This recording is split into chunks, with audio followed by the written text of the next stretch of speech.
wal jamaah.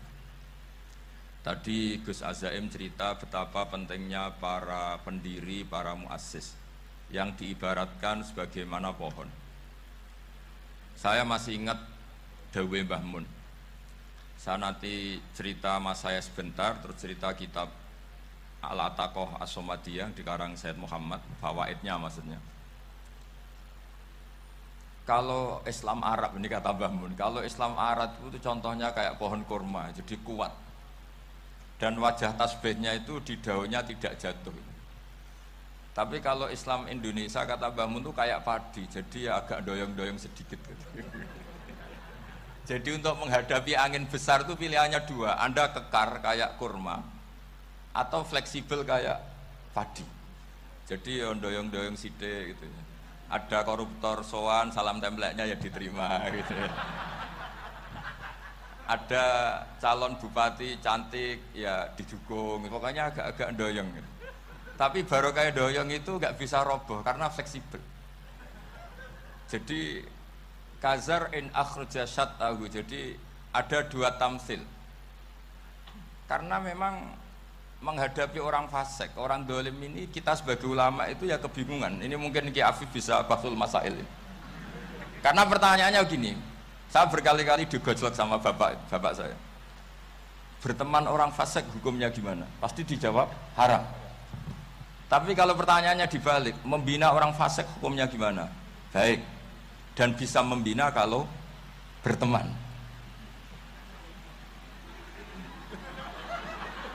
Makanya Gus Azaim pernah bikin seni, muktamar seni. Anggap saja madzhabnya seperti itu. Jadi ya agak doyong-doyong sedikit. Masa ketop berteman orang yang macam-macam, tapi itu fleksibel. Nyatanya tetap soleh sampai sekarang gitu. Itu berarti itu ya gitu kata Mbah Mun itu. Jadi untuk menahan angin yang besar pilihannya hanya dua. Anda kokoh kayak pohon kurma atau fleksibel kayak padi. Nah, Islam Indonesia kata Mbah Mun itu pari wae katanya, padi. Jadi ungkapan-ungkapan para masyayikh ini penting karena khazanah yang saya baca. Saya berkali-kali cerita ini dalam kitab Khilyatul Auliya. Itu Abu Nu'aim Al-Asfihani cerita tentang riwayat Sufyan bin Uyainah, ini gurunya Imam Syafi'i. Itu setiap kali Nabi Isa dan Yahya, ini dua nabi yang sekurun, sama-sama masih muda. Nabi Yahya itu senengannya dolan ke orang-orang soleh, menyambangi orang-orang soleh. Tentu itu bagus. Tapi kalau Nabi Isa ini suka menyambangi orang-orang yang fasik, orang-orang yang nggak jelas. Ketika dua beliau ini ketemu, tentu yang perlu jawaban Nabi Isa karena kontroversi berteman sama orang-orang yang nggak jelas. Kata beliau, innama ana tabibun udawil mardo. Seorang kiai, seorang nabi, orang yang baik itu ibarat dokter. Di mana-mana dokter itu ngobati orang yang apa? Sakit. Kalau Anda dokter dan peneliti satu penyakit, pasti cari daerah yang banyak pandeminya. Masa neliti pandemi di orang-orang yang apa? Sehat. Jadi ini juga perlu dibahsul masailkan karena tadi dibolak-balik itu. Bina orang berteman orang fasik hukumnya haram karena wa in kana dzarrin fajannibhu sur'atan. Tapi kalau bina orang fasik hukumnya baik. Bisa bina kalau berteman. Jadi fikih itu ya karek dibolak-balik. Makanya sholat juga gitu, sholat yang tumak nina yang lama itu ya bagus. Masa jagongan mbek pangeran nggak asik, jagongan sama teman aja asik, masa jagongan sama pangeran tidak apa asik. Tapi kalau Ibnu Abbas sholat tuh cepet. Ketika ditanya kenapa kalau Anda sholat cepet, setan baru tata-tata mau goda saya sudah selesai. Karena setan itu ya jaga jaim tuh, jaga image. Jadi kalau mau goda orang itu ya surinan dulu, macak-macak dulu. Ternyata mau ke situ sholatnya sudah selesai. Lah kebetulan mazhab saya itu yang kedua itu gitu. Jadi kalau Gus Azaim itu sholat lama sekali. Itu ada mazhab tandingan, yaitu mazhab saya. Itu karena ini sepuh saya, meskipun top beliau tapi sepuh saya. Saya sudah 50, beliau baru 40. Ini berarti baru memulai kiai. Kalau pakai umur nubuah ini baru memulai. Jadi mazhab itu penting. Jadi pembanding itu harus diutarakan. Sehingga dalam fikih manapun itu sebuah mazhab itu harus diuji itu lewat pembanding. Dulu itu setiap debat fikih antar ulama itu mesti nggak ada yang menang. Misalnya saya kiai kelihatan miskin tuh ya baik supaya santri-santri yang miskin itu punya teman gitu. Karena rata-rata santri itu miskin, nah dikancani kiai kan seneng gitu. Tapi problemnya kiai yang miskin itu ya nggak bisa nolong santri karena dia sendiri apa? Miskin. Makanya dulu Imam Syafi'i itu pengagum orang miskin. Setelah ngaji Imam Malik tanya, ya Imam Malik, orang yang sealim jenengan itu siapa? Jawabnya Imam Malik lucu. Dulu Abu Hanifah, sekarang orangnya sudah meninggal ya. Ilmunya dititipkan atau diwaris oleh Muhammad bin Hasan Asy-Syaibani. Akhirnya Imam Syafi'i dibiayai Imam Malik ke Irak. Imam Syafi'i miskin, bisanya ke sana dibiayai Imam Malik. Itu seperti Abu Yasin Muhammad masyhur, ini murid beliau. Kalau ada santri boyong kan mesti apa? Disangoni. Ketika datang ke Irak, Muhammad bin Hasan Asy-Syaibani itu nata uang, nata emas itu di ruang tamu. Jadi ngitung uang itu di ruang tamu. Miliatan. Ini kaget, ini kiai kok kedonyan kata Imam Syafi'i gitu. Tapi apa kata Muhammad bin Hasan Asy-Syaibani? Anda kagum ini, Anda kaget ini. Kalau kamu menyoal orang soleh kaya, ini tak kasihkan orang-orang fasik. Biar dipakai judi, dipakai selingkuh, dipakai maksiat. Jangan. Harta ini harus tetap di orang soleh. Kalau ke orang fasik, bahaya. Berarti kiai boleh kaya, boleh. Semenjak itu ada gerakan kiai kudu sugih. Ya ada yang kesampean, ada yang enggak gitu aja. Tapi karena kalau pakai logika fikih, harta itu fitnah. Oke, seakan-akan harta itu masalah. Tapi kalau ini dikuasai orang dolim, maka masalah besar. Jika orang-orang soleh ini harus juga menguasai harta. Nah, terus lama-lama dikiaskan kekuasaan. Kalau yang kuasain orang fasik, orang tidak sholat ribet. Akhirnya kiai terus dukung, ya akhirnya ke politik tadi. Nak menawa bupatinya kena diatur gitu. Diatur kon sholat, orang yang sesi proposal, maksudnya diatur ting sholat maksudnya. Ini cerita-cerita apa logika fikih. Makanya saya sering ngaji kitab-kitab itu, diantara yang saya suka adalah ada dialog besar yang terjadi di antara orang-orang pilihan, termasuk bahkan di antara para nabi dan Tuhan. Jadi unik, Allah sendiri kadang mengajari kecerdasan para nabi itu ya lewat dialog. Masyhur itu, Nabi Ibrahim itu punya ruang khusus untuk sholat dan tidak boleh siapapun masuk situ. Tahu-tahu ada yang sudah di situ. Beliau membuka, kaget. Siapa memberi izin ke kamu yang punya rumah ini? Saya yang punya rumah dan saya tidak memberi izin kamu. Yang memberi izin saya itu yang punya saya, kamu dan rumah ini. Yaitu Allah Ta'ala katanya. Wah berarti kamu malaikat dong? Iya saya malaikat Israel. Disuruh nyabut nyawa kamu kan? Ya agak sopan karena agak pernah mondok di Salafiyah gitu namanya malaikat Israel itu. Itu akhirnya Nabi Ibrahim bilang, wah itu keliru, Anda pasti keliru. Hal ra'aita habiban yumitu habibah, hal ra'aita khalilan yumitu khalilah. Saya ini Khalilur Rahman, saya ini kekasih Allah. Masa ada kekasih bunuh yang dikasih? Itu Israel akhirnya ngaji, masuk akal juga. Ternyata perintah ini mungkin hoax ya, pokoknya dia terus mikir akhirnya. Iya ya, masa ini kekasih Allah kemudian oleh Allah dibunuh, dimatikan. Terbanglah Israel, matur lagi, ya Allah, kata Ibrahim, hal ra'aita khalilan yumitu khalilah. Masa kekasih bunuh yang dia apa? Kasih. Kayaknya masuk akal Gusti. Mulai ngaji lah kira-kira gitu malaikat itu. Akhirnya oleh Allah dijawab, ya sudah begini, kamu datang ke Ibrahim bilang, hal ra'aita habiban yakrahu ayyalqa habibah. Masa kekasih tidak siap ketemu yang dikasih? Nah, jadi akhirnya Nabi Ibrahim, Israel datang lagi. Logikanya sekarang enggak gitu, begini katanya diajarin. Hal ra'aita habiban yakrahu ayyalqa habibah. Masa kekasih tidak siap ketemu yang dikasih? Terus kata Ibrahim, oke ya, terus mau meninggal. Jadi kalau jenengan cinta betul sama Allah ya harus, ya tidak usah, jangan sekarang tapi. Kalau mati di rumah aja, kalau di pondok ngerepotnya kiainya nanti. Tapi nanti setelah punya cucu banyak lah. Nah, barokahnya baca ini, dialog-dialog orang pilihan ini akan tersibak. Karena tidak dalam semua kebaikan itu nggak ada logikanya, rata-rata ada logikanya. Misalnya begini, kalau Anda orang soleh, kemudian anak Anda pamit mau sekolah di Jerman, pilihan Anda mengizinkan apa enggak? Karena potensi jadi fasik ya tinggi karena di tempat-tempat maksiat. Potensi berdakwah dari daerah yang untuk daerah yang tidak ada dai-nya menjadi ada. Itu mesti ulama itu berdebat. Misalnya punya anak pamit mau kembali atau keluarga. Yang satu cara berpikir optimis. Awal ada dai di beberapa negara Eropa itu ya barokahnya imigran, pekerja, mahasiswa. Dan semua itu bumi Allah, harus ada tasbih, harus ada tahmid. Dan itu harus dimulai dari kemauan atau mengizinkan anak asuh kita ke sana. Tapi di sisi yang lain potensi jadi fasik itu tinggi sekali. Wamana iman pas-pasan. Nah hal-hal seperti ini itu pasti jadi perdebatan. Dan kita harus menjawab.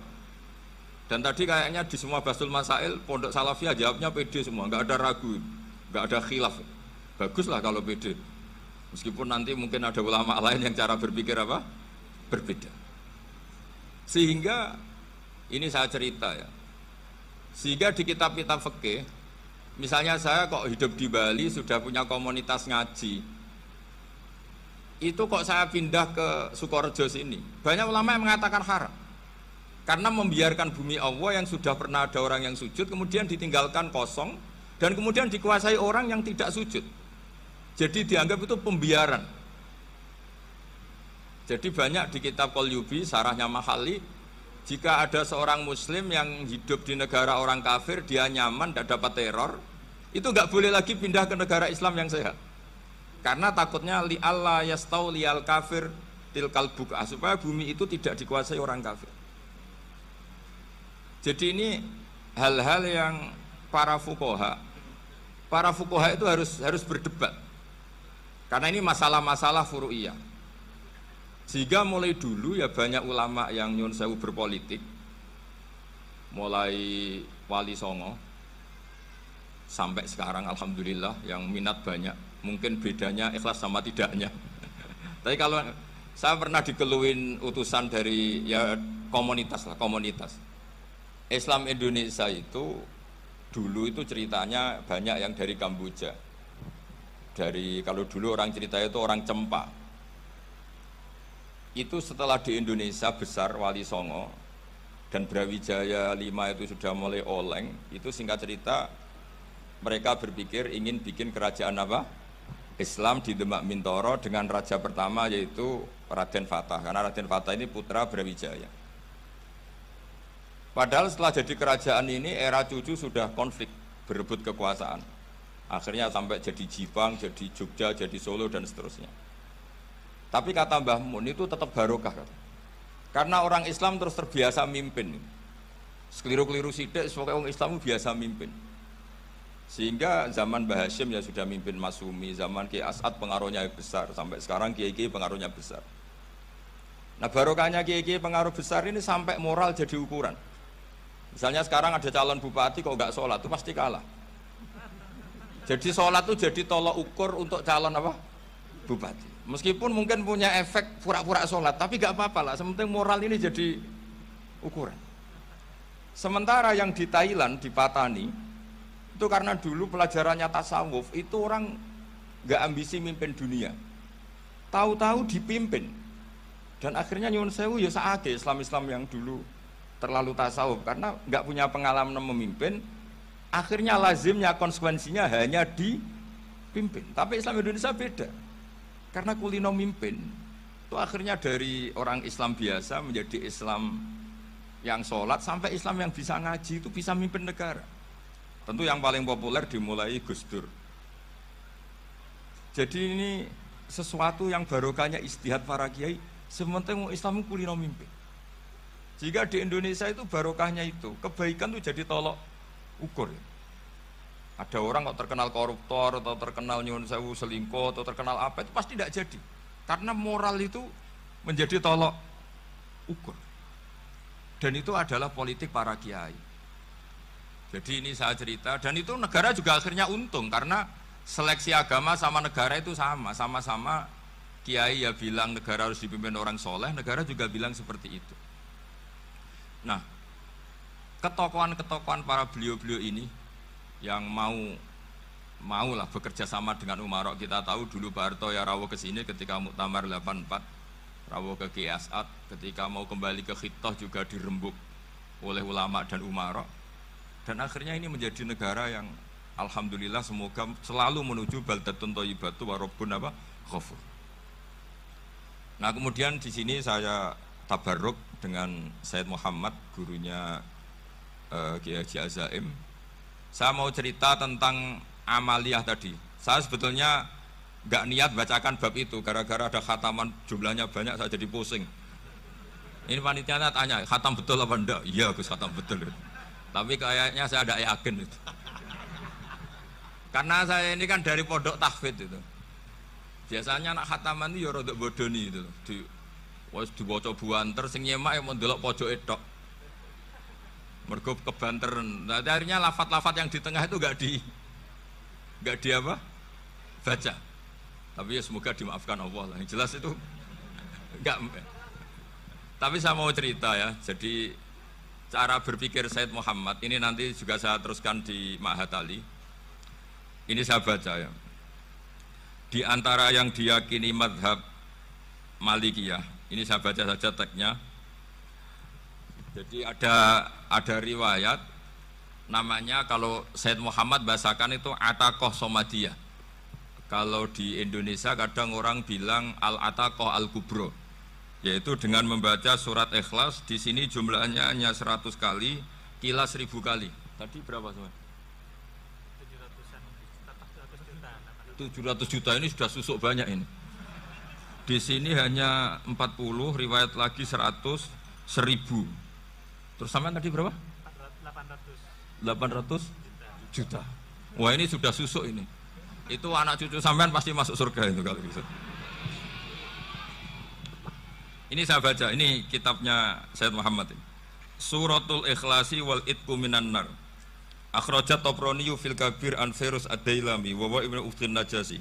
Waqad khadaman Nabiyya sallallahu alaihi wasallam. Orang ini jadi khadimnya Nabi. Qala Rasulullah sallallahu alaihi wasallam, "Man qara'a qul huwallahu ahad mi'ata marratin fis shalat ghairiha katabawahu lahu bara'atan minan nar." Ini hanya berapa ini? Mi'ata marrah. Berarti kalau satu orang itu cukup 100. Tadi sudah untuk 7 turunan tadi untuk orang berapa? Ya, untuk 7 turunan cukup. Untuk 7 turunan. Ya, sudah susuk ini, sudah susuk ini. Duh, ribet ini.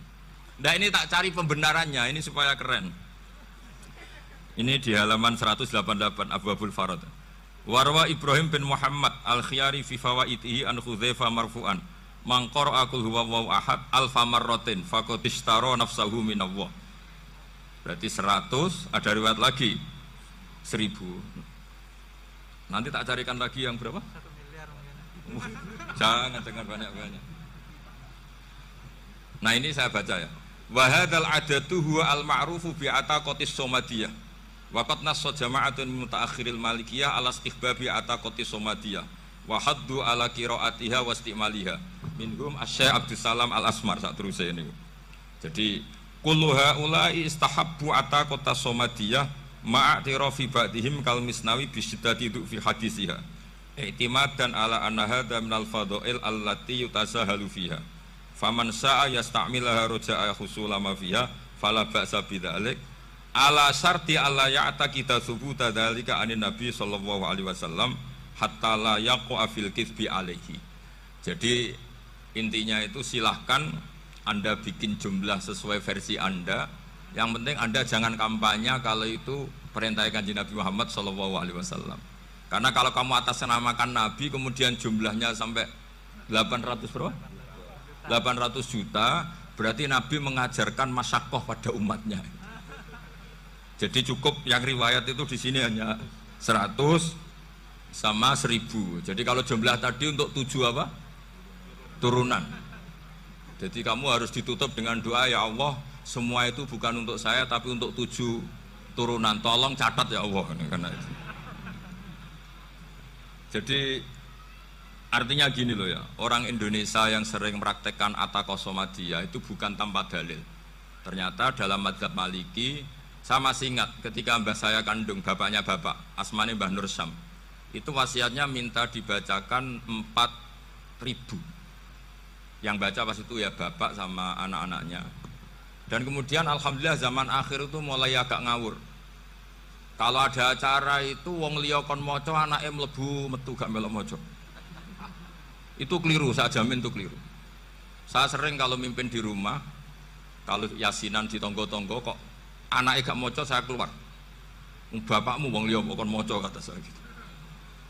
Jadi itu menurut saya itu yang jelas, saya sampai ngisi begini.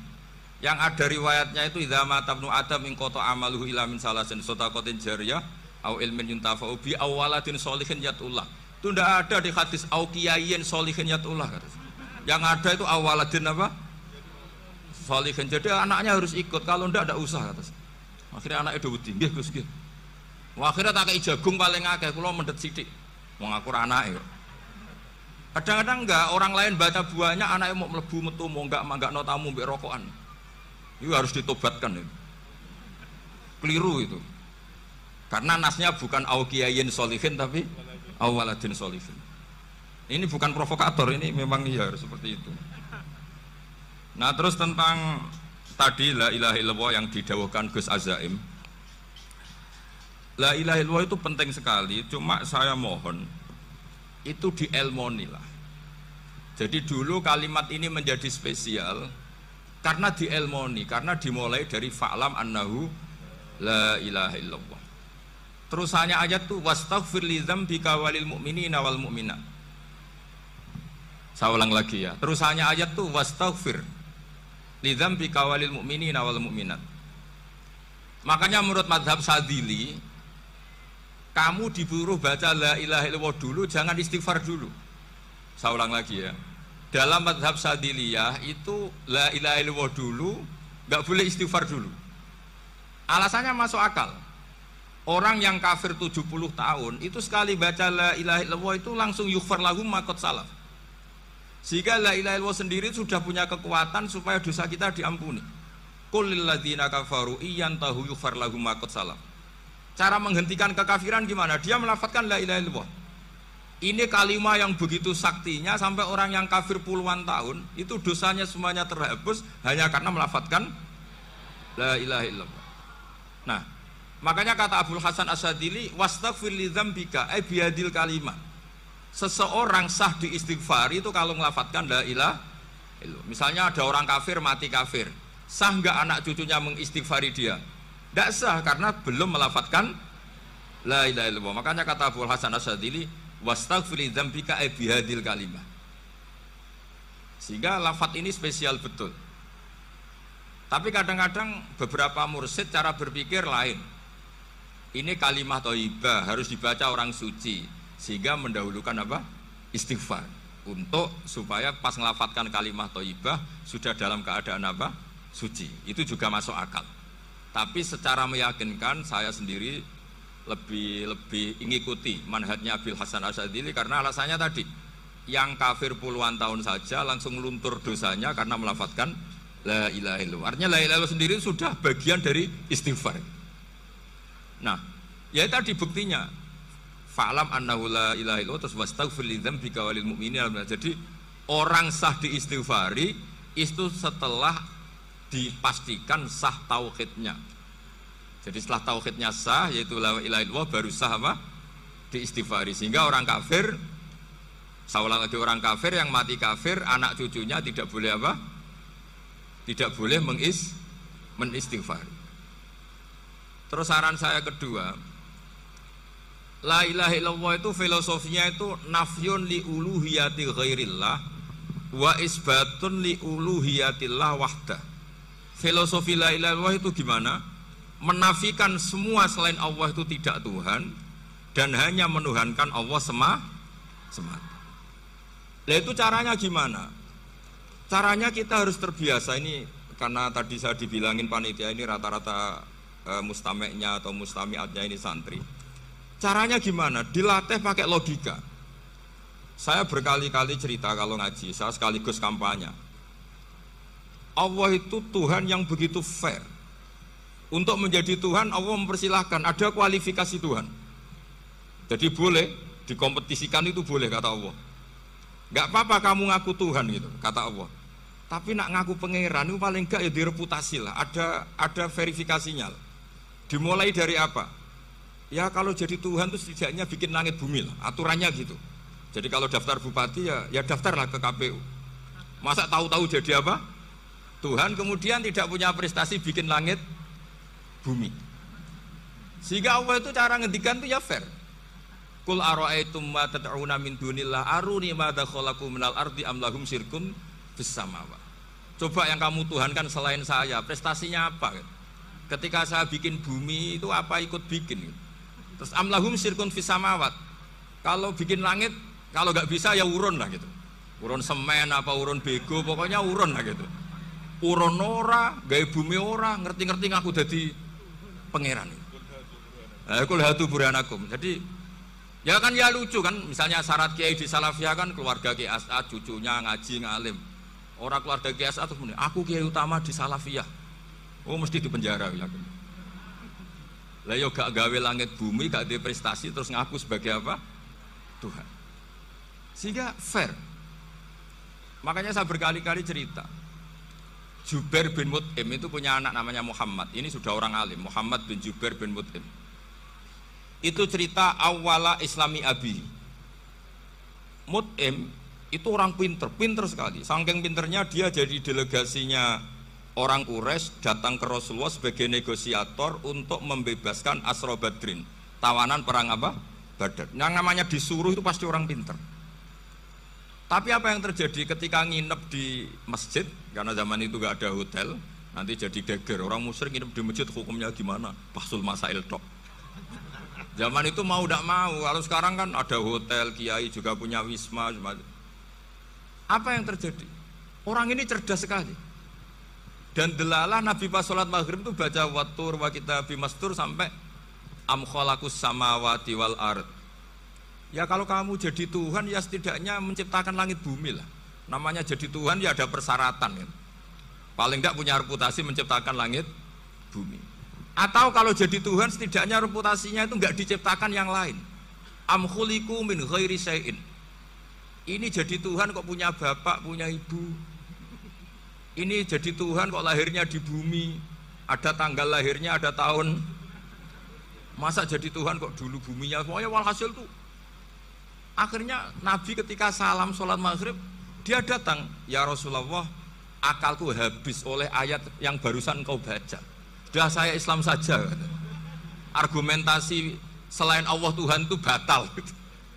Itu, nah saya mohon santri-santri Salafiyah itu baca Quran sampai seperti itu. Jadi jangan hanya khataman banyak-banyakan maksudnya. Ini bukan nyindir ini, ngamuk ini. Jadi ya khatamannya tadi lah 1000 atau berapa lah, jangan banyak-banyak. Juga kasihan malaikat yang nyatet kan. Wong baru subhanallah alhamdulillah aja di teks hadisnya abad al malaikah di titik. Itu baru subhanallah alhamdulillah itu sudah mencapaikan malaikat. Makanya saya wiridan tuh arang-arang kasihan malaikat karena nanti jadi itu ya ada madhabnya itu. Jadi kalau Gus Azaim sholat lama tak saingi sholat cepet tuh sama-sama ada madhabnya. Yang cepet kayak saya tadi, setan pas tata-tata, mau goda pas rukuk saya sudah itidal, mau goda itidal saya sudah sujud, pusing dia. Tapi jangan tiru, ini madhab yang agak-agak khusus lah, sudah cara orang Madura agak khilaf ya, khilaf ini agak khilaf ini sudah. Tapi saya ingin lah, sampean kalau ngaji Quran itu dilatih berlogika. Jadi Allah itu fair, nggak apa-apa kalian ngaku Tuhan tuh nggak apa-apa, tapi tunjukkan prestasi kamu apa. Aruni madza khalaqu minal ardi am lahum syirkun fis samawati. Am khalaqus samawati wal ard. Diulang lagi, am khuliqu min ghairi syai'in. Setidaknya kalau jadi Tuhan itu ya enggak butuh yang lain lah. Masa jadi Tuhan kok wujudnya saja butuh orang lain, butuh bumi, eksistensinya butuh makan, butuh minum. Makanya Allah cara meniadakan uluhiyah selainnya itu, Allah itu redaksinya itu mengena sekali. Yaitu tadi dengan cara-cara seperti itu. Sebagian ayat disebutkan ma asyadtuhum khalqas samawati wal ardi wala khalqa anfusihim. Wong Tuhan kok nggak punya reputasi bikin langit, bikin bumi, bahkan untuk menciptakan diri saja nggak bisa. Ya sudahlah, kamu nggak usah ngaku Tuhan, nggak level kata gitu. Akhirnya terus ditemukan Tuhan yang sejati, yaitu wal awwalu wal akhiru wal zahiru wal batin. Itu yang Mut'im ini tadi termasuk orang yang sangat cerdas sekali. Padahal itu bacanya bukan pas basul masail, enggak. Nabi pas sholat maghrib. Juga bukan pas ceramah, enggak. Tapi itu didengarkan. Makanya termasuk ini spesial untuk hormat saya kepada Ki As'ad. Makanya saya ini kalau mentasjik santri-santri, ini agak sensitif, tapi sudah saya tidak perlu takut fitnah. Saya termasuk, kenapa saya ingin jadi ahli tafsir, tentu yang membentuk itu Mbah Maimun dan bapak saya. Bapak saya itu hafal Quran kayak hafal Fatihah, saking senengnya Quran. Mungkin bisa kamu saingi itu adalah orang kafir itu bisa paham Quran. Itu sangat menyinggung saya. Orang kafir itu bisa paham Quran. Ketika umat Islam itu karena mendengar apa coba? Mendengar apa? Quran. Dan itu masih kafir apa sudah Islam? Masih kafir, karena kalimat-kalimat yang di Quran itu begitu jelas, wal kitabil mubin, sehingga didengarkan orang kafir pun tuh ngefek. Makanya ketika Umar datang ke saudari putrinya, kemudian dengar Toha ma anzalna alikal Quran apa? Litasqa, itu dia terus iman. Begitu juga Mut'im. Itu ketika dengar Nabi baca surat At-Tur ya langsung iman. Makanya kata Ibnu Jarir At-Tabari, kamu jangan pernah bilang gini, syaratnya paham Quran itu harus alim, harus gini. Lah nanti berarti orang kafir punya alasan di depan Allah, ya Allah, engkau ngandani kami dengan Quran yang nggak bisa difahami kecuali alim dulu. Lah saya alim gimana? Nggak pernah mondok gimana? Saya kafir. Jadi artinya gini loh, kata Ibnu Jarir At-Tabari, Allah tidak mungkin mengatakan gini, ifhamil Quran bima la fahmalaka. Quran itu harus kamu fahami, sementara orang kafir karena lafadznya Quran khusus nggak bisa memahami.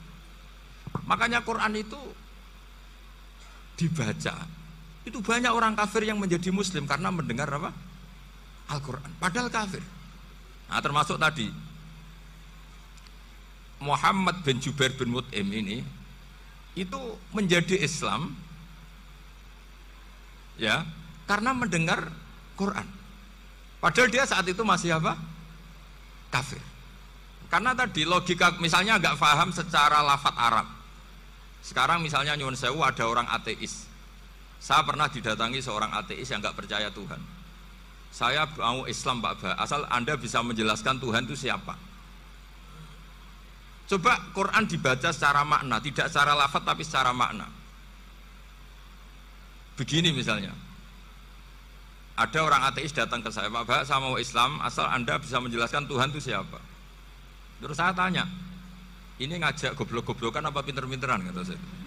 Terus dia jawab, ngajak pinter-pinteran Pak, saya ini doktor katanya. Maksudnya di akademiknya dia doktor, mungkin jurusan matematika atau apa, tapi di ketuhanannya jeblok. Terus tak tanya, kalau ini ada kertas, kamu suka ada rumusnya apa suka tidak ada? Ya suka ada rumusnya. Kenapa ada kertas? Ya karena ada yang bikin. Nah kira-kira berstatus membikin atau membuat itu sesuatunya maujud apa enggak? Ya pasti maujud lah, pasti ada. Ya sudah, anggap Tuhan itu adalah sebab dari semua yang ada. Masa alam yang seperti ini, langit dan bumi ini maujudat, Kemudian kamu katakan khalaqahal adam, bahwa alam raya yang mewujud ini diciptakan oleh ketiadaan. Ya juga, berarti Tuhan itu ya. Ya itu yang namanya Tuhan. Lah mulai dulu kiai-kiai ngomong gitu kan saya Islam katanya. Jadi kiai-kiai itu kadang-kadang kalau dakwah pokoknya kabeh digawe Tuhan. Beda dengan dakwanya orang-orang mantek. Orang-orang mantek itu kan nggak pernah nyebut Allah. Ini alam hawadis, la budda min muhdis. Meskipun mereka, nah muhdis ini menurut Islam namanya Allah, tapi sebetulnya kan nggak langsung bilang Allah. Jadi tak kasih tahu, alam raya ini mewujud nggak? Ya mewujud Pak. Bisa nggak sesuatu yang nggak ada menjadi faktor wujudnya yang ada? Ya nggak bisa, namanya nggak ada itu nggak bisa jadi faktor. Nah itu hebatnya ulama-ulama kita ketika mengenalkan Allah itu siapa? Zat yang wajibil wujud. Jadi kita ini kalah pinter be ulama-ulama dulu. Ya alhamdulillah kalahnya sama ulama dulu. Kalau kalah sama ulama sekarang isen lah. Jadi ulama dulu sudah pinter. Pasti pertanyaan dasar manusia, hadil maujudat itu man khalaqaha, siapa yang menciptakan? Kalau kamu langsung jawab Allah atau Tuhan, mereka pasti tidak nerima. Ya jawab saja, hadil maujudat mesti khalaqaha maujudun. Nah berhubung maujud ini berstatus pencipta, harus super. Lah super ini oleh ulama disebut wajibul wujud atau musabbibul asbab, yang oleh Islam dinamai Allah. Tapi kita langsung ngomong Allah, ya mesti aja bingungkan kan bagi yang bingung maksudnya. Ya saya mohonlah kalimat-kalimat la ilaha illallah itu diamatilah, diresapi sampai seperti penjelasan saya ini, sehingga punya kualitas ilmu. Karena syaratnya memang fa'lam, harus punya kualitas apa? Ilmu. Ilmu itu apa? Ma'rifatus syai' ala ma huwa alaih. Mengenal sesuatu sesuai detail-detail sifatnya sesuatu itu. Misalnya kalau Allah sudah jadi Tuhan, ya harusnya qabla kulli syai'. Masa Tuhan sama yang dituhani wujudnya dulu yang dituhani? Ditemukanlah sifat awal atau qadim. Makanya benar Gus Azaim tadi, kalau sudah bertauhid harus hafal akidah berapa khamsin. Dimulai apa? Wujud. Kenapa harus dikatakan wujud? Karena alam raya ini kadung maujudat. Hadhil alam maujudun. Masa maujudun khalaqahul adam? Masa maujudat khalaqahul adam? Nah itu yang disebut am khuliqu min ghairi syai'in am humul khaliqun. Jadi saya mohon semohon-mohonnya, cobalah tradisi-tradisi lihat baru ayat ini dihidupkan lagi, sehingga kita baca Quran itu sekaligus menjadi orang yang sangat argumentatif. Karena Quran adalah kul falillahil hujjatul balighah. Dilatih. Jangan bosan, dilatih. Makanya kalau saya baca ayat-ayat seperti itu, cek fair ya Allah itu. Fair betul. Enggak apa-apa saya punya pesaing kata Allah, tapi yang imbang dong. Pas aku gawe langit ya bantulah. Atau ada langit tandingan lah kira-kira gitu. Kalau saya bikin bumi ya ada bumi. Nah misalnya sekarang orang Cina bikin matahari, materinya dari mana coba? Dari yang sudah ada sekarang kan? Tetap saja agak ikut bikin kan? Tapi kalau Allah bikin langit bumi minal adam minal wujud. Kalau mereka paling rekayasa yang sudah wujud di otak-atik. Nah harus sampai seperti itu. Sampai kata Gus Azim kul hatu apa? Burhanakum tadi. Jadi ini cara-cara kita untuk menguatkan iman. Aruni madza khalaqu minal ardi am lahum syirkun fis samawati. Terus kata Allah, itu nih bi kitab min qabli hadza au atharatim min ilmin. Kalau kamu enggak setuju teori ini kata Allah, cari kitab suci versi Anda. Aturan jadi Tuhan itu apa coba? Ya tetap saja semua kitab suci akan mengatakan di mana-mana Tuhan itu pencipta langit dan bumi. Jangan yang lahir di bumi jadi Tuhan. Jangan Lata Uzza jadi Tuhan. Jangan karena sakti jadi Tuhan. Nah ini di sini pentingnya ilmu balaghah, ilmu mantek yang alhamdulillah di pondok-pondok kita masih diajari. Makanya kata mantek, sebetulnya ilmu akal hanya menemukan hadil maujudat khalaqaha maujudun. Nah yang maujud ini siapa? Ya wajibul wujud. Nah kemudian Islam menamai ini Allah Subhanahu wa ta'ala. Makanya ulama dulu itu kalau ngendikan Allah itu siapa? Zat sing wajibul wujud. Itu filosofinya luar biasa. Karena dengan seperti ini bisa menafikan teori ateisme bahwa alam raya ini diciptakan oleh ketiadaan. Makanya saya bilang tadi, ngajak goblok-goblokan apa pinter-pinteran gitu. Lah nek ngajak goblok-goblokan yang ngene, hadhil maujudat khalaqahal Adam. Terus kita goblok bareng. Loh iya kan, barang maujud diciptakan yang tidak maujud. Wong ora wujud kok mempengaruhi sing wujud. Ya mongko nak goblok bareng kata. Akhirnya, gak lho Gus, saya ini dokter masa kamu ajak goblok? Ya sudah, pinter saja kata saya. Alhamdulillah karena debat kecil ini dia menjadi nyaman lagi dengan apa? Islam. Memang saya tentu nggak bisa disalahkan doktoralnya karena di ilmu yang selain apa? Teologi gitu. Tapi kan polanya dia pasti pinter. Makanya ini sekaligus mengingatkan anak-anak lah. Kecakapan menjelaskan itu harus dilatih karena di antara kelebihannya Quran itu wal kitabil apa? Mubin, yaitu kitab yang punya kemampuan menjelaskan. Ini yang terakhir saya beri contoh. Terakhir ini penjelasan Quran. Dulu orang kafir itu cara berpikir itu begini, Muhammad, urusan kita ini banyak, problem kita banyak. Masa iya urusan yang banyak ini cukup dengan satu Tuhan? Kalau problem banyak ya Tuhannya harus banyak. Ada Tuhan pohon, Tuhan hujan. Ya kayak Cina itu ada Dewi Kuan Im keberuntungan, ada yang sial, yang pokoknya diurus yang banyak lah. Maka mereka bilang aja'alal alihata ilaha wahida inna hadza la syai'un ujab. Ini aneh, urusan banyak kok Tuhannya satu, ini aneh lah. Tapi Nabi secara sabar, dan yang diomongnya orang kafir, tidak anak Mahatali, orang kafir. Jadi nanti kalau anak Mahatali gak paham Quran kebangetan, orang kafir saja paham. Akhirnya Nabi secara santai, secara rileks memberi penjelasan gini. Kalau Anda menjadi buruh, kalau orang Arab dulu bilang abdan, kamu suka enggak punya majikan banyak, perintahnya beda-beda, semuanya memaksa kamu untuk nurut. Sama punya majikan satu yang baik. Ya enggak suka lah Muhammad kalau majikan saya banyak, semuanya berhak merintah saya, enggak enak. Majikannya satu saja. Terus kata Nabi, Tuhanmu itu majikan kamu. Kalau Tuhannya banyak, kamu bingung, nanti perintahnya banyak. Akhirnya mereka paham. Dan itu segampang itu Allah memberi penjelasan. Darabawa masalah rojulan fihi syuraka umutasyakisuna wa rajulan salamal lirajul hal yastawiyani masalah alhamdulillah. Langsung diberi analogi. Kalau kamu jadi buruh punya majikan banyak yang perintahnya beda-beda, kemudian jadi buruh yang majikannya satu, kamu milih mana? Ya milih satu Muhammad. Ya sudah, kalau Tuhannya banyak, perintahnya banyak, kamu juga bingung. Langsung menjadi paham. Ketika ada orang tidak ikhlas, Nabi cara memberi penjelasan juga gampang. Misalnya saya dikasih uang Gus Azaim 1 juta. Kemudian matur nuwun saya sama Pak Afif, aneh enggak? Saya ini orang aneh enggak? Orang aneh enggak? Itu Nabi kalau mencontohkan orang tidak ikhlas gitu. Kata Rasulullah, orang tidak ikhlas itu sebagaimana orang beli budak. Min kholisi malih, budak itu dibeli dari uangnya sendiri. Kemudian fa'amila hadal abdu, budak ini kemudian bekerja dan a'tohullatahu, hasilnya dikasihkan sama orang lain.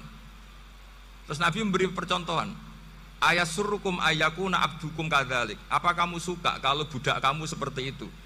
Dulu orang-orang dulu kan beli budak untuk disuruh bekerja, terus disuruh setor apa hasilnya. Jadi budaknya kamu yang beli, yang biayai. Kalau sekarang mungkin nggak ada budak, gini lah, saya nyuruh Zaid, tak kasih mobil, tak kasih bensin, tak kasih uang jalan supaya narik angkot. Hasilnya disuruh ngasihkan saya. Ternyata dikasihkan orang lain dan matur nuwun sama orang. Kamu suka punya budak seperti itu? Ya tidak suka ya Rasulullah. Ya ibaratnya seperti itu.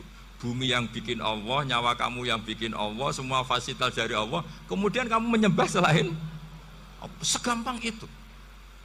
Dan Nabi telaten sampai dulu yang mayoritas orang kafir menjadi mayoritas Muslim, dan semuanya tanpa paksaan, la ikroha fiddin, karena qad tabayyana rusdu minal ghayy. Cara tabayyana gimana? Yaitu punya kemampuan menjelaskan. Wal kitabil apa? Mubin. Ini makanya saya mohon lah, ini saya mohon semohon-mohonnya anak-anak ini kan kader-kadernya Mbah Samsul Arifin, Mbah As'ad, Gus Fawaid, sekarang Gus Azaim, semuanya harus punya kemampuan wal kitabil apa? Mubin. Sehingga diantara sifatnya Nabi itu fatonah, punya kecerdasan. Nabi itu gak pernah debat kalah, itu meskipun sudah terdesak gak pernah kalah. Pernah Nabi itu ngendikan la adwa wala tiarata, tidak ada penyakit menular. Ada orang yang mungkin kurang suka iseng, ada onta yang sudah gudikan dijejerno sama yang waras, ternyata yang waras jadi gudikan. Akhirnya Nabi diundang lah kira-kira gitu. Ya Rasulullah, kata engkau gak ada penyakit menular. Tapi ini unta yang gak gudikan tak jajarkan yang gudikan ikut gudikan. Berarti kan menular. Nabi santai jawab, faman jarrobal awal. Lalu yang pertama gudikan ketularan siapa katanya. Wah kalau ini asli Nabi, ya sudah seperti itu. Jadi ngiranya dia menang karena yang gudikan pertama nulari yang kedua. Ternyata Nabi tanyanya lagi, faman jarrobal awal, yang gudikan yang pertama siapa? Oh ini asli ya, maksud saya itu. Jadi Nabi itu gak pernah kalah. Karena Nabi punya apa? Fatona. Jadi saya mohon, ya tadi makanya ini efeknya itu khatamannya gak boleh banyak-banyak. Ya. Maksud saya kalau musim khataman ya gak apa-apa, khataman banyak-banyak. Tapi kalau gak musim khataman ya musim-musim tadabbur gitu. Tapi kalau ini musim khataman ya monggo lah. Cuma saya kok kasihan malaikatnya tadi itu. Ya ngoten mawon, minta maaf. Assalamualaikum warahmatullahi wabarakatuh.